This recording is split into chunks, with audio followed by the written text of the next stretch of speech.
The question is, sometimes when you get inner guidance, how do you really know it's your inner voice speaking and not just your mind?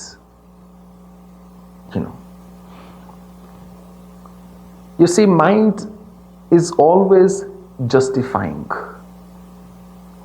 When you want to do something, mind will come at it and say, yeah, you should do it or you shouldn't do it. In Vedas, there is this concept of Chatush Antakaran. 4 aspects of mind, or 4 aspects of inner voice. First is Mana. The 4 aspects are Mana, Chitta, Buddhi, Ahankar. So, Mana does Manan.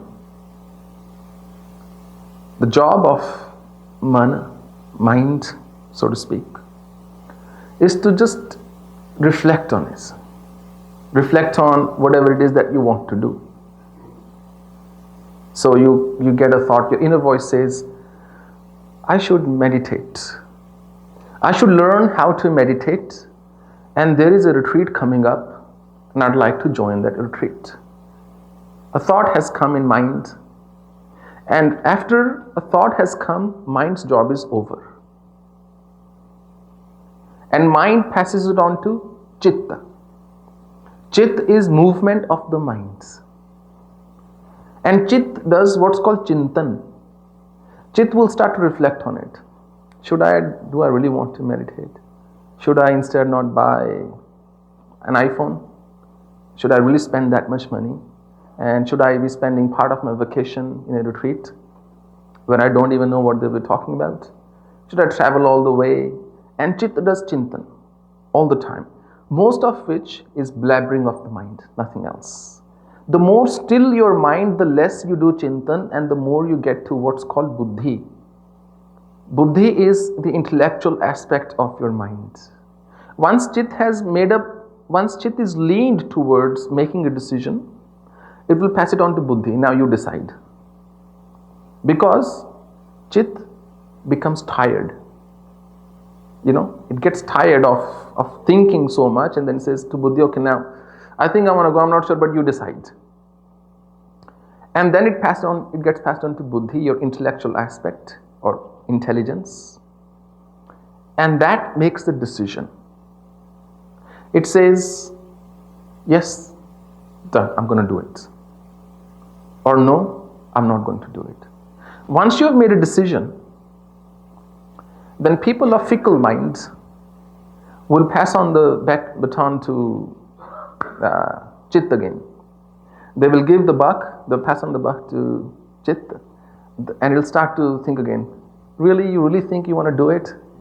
I know you've decided, and I'm not saying it's wrong, but think about it, $600, it's not a small amount of money, and you'll be spending 72 hours, you'll be sleeping with somebody else, and it's just all those things, is that what you want to do?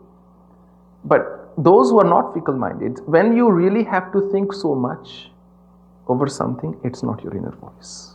That's what I mean to say, because it's conscious mind coming into play.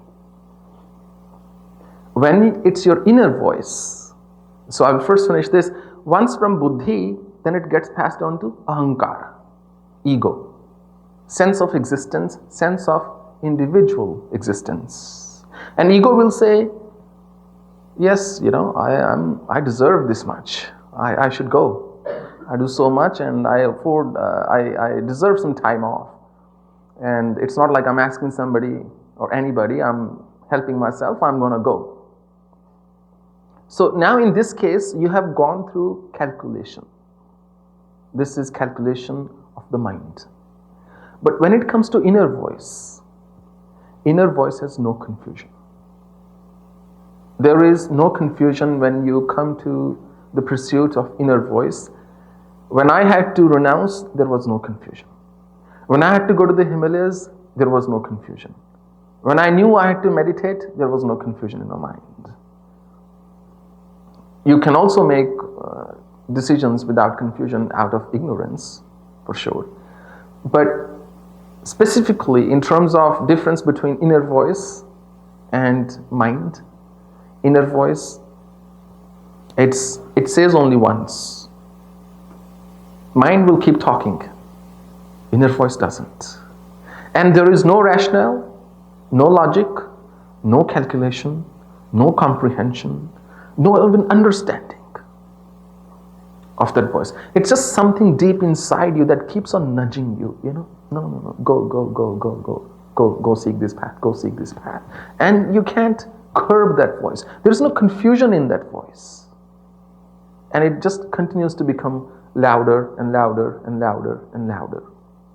And doesn't matter how many decisions we make in life, some things will work out, some things won't work out. And we learn either way, and we move on.